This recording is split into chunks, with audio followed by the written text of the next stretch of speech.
Is Snoke really Palpatine? Stick around while we investigate. Reimagine Star Wars. It's time to engage your reimagination. Reimagine with us by subscribing and clicking that bell button. What were the last words of Snoke? My worthy apprentice, son of darkness, heir apparent to Lord Vader. Where there was conflict, I now sense resolve. Where there was weakness, strength. Complete your training and fulfill your destiny.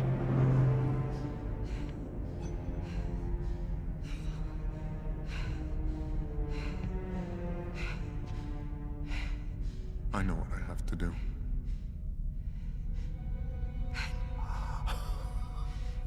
You think you can turn him? Pathetic child. I cannot be betrayed. I cannot be beaten. I see his mind. I see his every intent. Yes. I see him turning the lightsaber to strike true. And now, foolish child, he ignites it and kills his true enemy.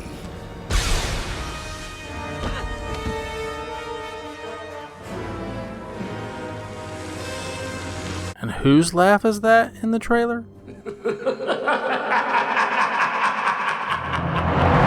This theory is based on these two pieces of evidence and 5 others. Number 1, Snoke's ring came from Vader's castle.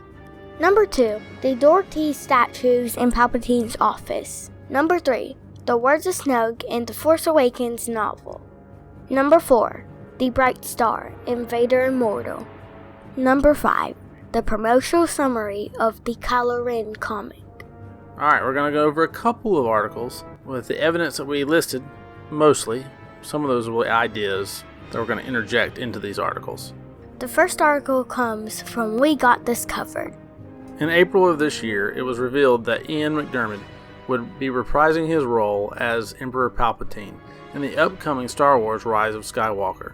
And while several supposed leaks have emerged since then, alleging details on the classic villain's comeback, one report that was shared back in February has also been getting some renewed attention for how well it lines up with our current understanding of the film. According to the unverified 4chan leak, Palpatine has been the main villain of the sequel trilogy this whole time, living on as a spirit capable of possessing bodies. Snoke, for instance, was apparently being controlled by Sheev, and now that the Supreme Leader has been killed, Palpatine's consciousness has returned to an item that the report identifies as the MacGuffin. In The Rise of Skywalker, it's rumored that Kylo Ren and Rey will team up in order to find and destroy the MacGuffin, banishing the Emperor once and for all. The next article from Screen Rant, Palpatine as Snoke answers every big Snoke mystery.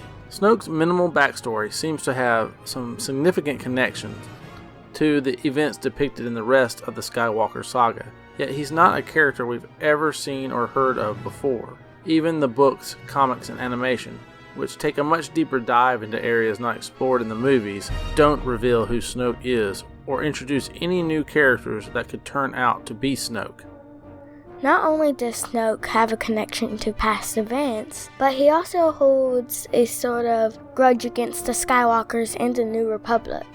He knows that if Luke Skywalker returns, he will create a new generation of Jedi, and he chooses Ben Solo, the Skywalker heir, to lead his forces, corrupting him and turning him to the dark side. That's all fine and dandy, but where's the evidence? Yeah, evidence! First, Snoke's words. Kylo Ren. I watched the Galactic Empire rise and then fall. The gullible prattle on about triumph of truth and justice, of individualism and free will, as if such things were solid and real instead of simple subjective judgments. The historians have it all wrong. It was neither poor strategy nor arrogance that brought down the Empire. You know too well what did. Sentiment. Yes, such a simple thing. Such a foolish error of judgment. A momentary lapse in an otherwise exemplary life. Had Lord Vader not succumbed to emotion at that crucial moment, had the father killed the son, the Empire would have prevailed, and there would have been no threat of Skywalker's return today. So how did Snoke know this? Was he in Palpatine's throne room? And so the first shoe drops. Snoke knows what only 3 people were there to witness: Vader, Luke, and Palpatine. Vader's dead, Luke's on an island, that leaves only Palpatine. Second, Snoke wore an obsidian ring on his finger, which the Star Wars The Last Jedi, the visual dictionary, revealed had 2 major Palpatine connections. First, the obsidian came from beneath Vader's castle on Mustafar, a planet Palpatine had a significant investment in. Next, we know the ring was also engraved with the glyphs used by the 4 sages of Duarte, who Palpatine admired and had statues of in his office when he was Supreme Chancellor. Now, from Vader Immortal, we know the Bright Star is an object that Vader seeks and has the key to, that is located beneath his castle. This object is reportedly powerful enough to raise the dead. Next is Age of Resistance Kylo Ren #1 is an upcoming issue of the comic book Star Wars Age of Resistance. Publisher summary: A dynasty of doom.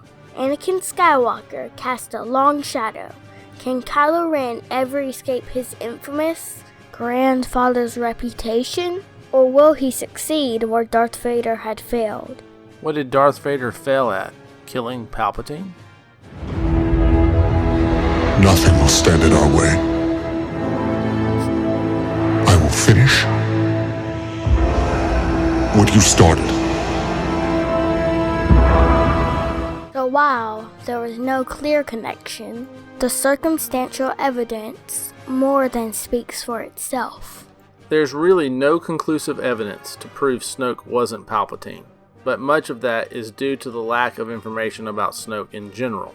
The small hints about his history and identity are enough to find similarities to Palpatine, but also too minimal to make conclusive statements one way or the other.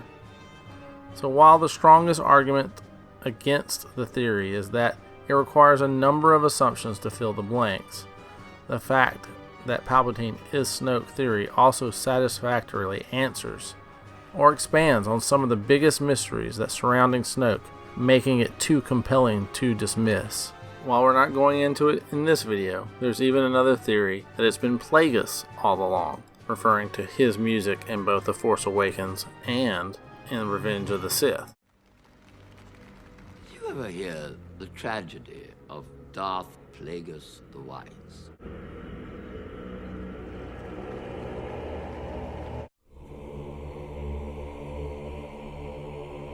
So one more thought for you all to chew on. According to Merriam-Webster, Snoke is a Dutch variant of Snook.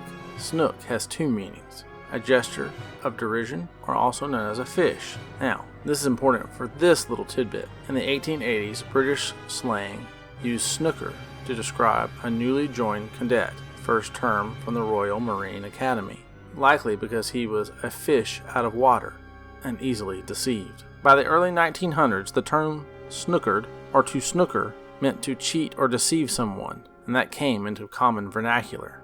Synonyms of to snooker are to beguile, to delude, to fool.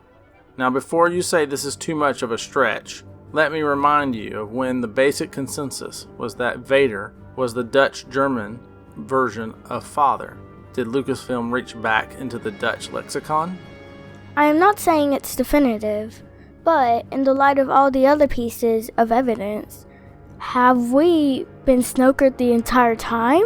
Snoke cannot be a separate, powerful Force user. He must be a possession, and here's why. I find it hard to believe that a powerful Force user such as Palpatine would not feel his competition, and that he would not take effort to eliminate that competition. So if Snoke existed at the same time as Palpatine, I cannot believe that he would not have taken efforts to take him out before he could pose a threat. Whoever's possessing who, the reason Snoke has no backstory appears to be that he was nobody possessed by a big somebody. Additionally, in previous videos we discussed why Shmi was chosen and why she was an important piece to this puzzle. And then we discuss why Palpatine created Anakin. And lastly, we discuss that possession through objects is now canon in Star Wars. Like, subscribe, and share! Check out why Shmi was so important, or why Palpatine fathered Anakin in the end screen right there.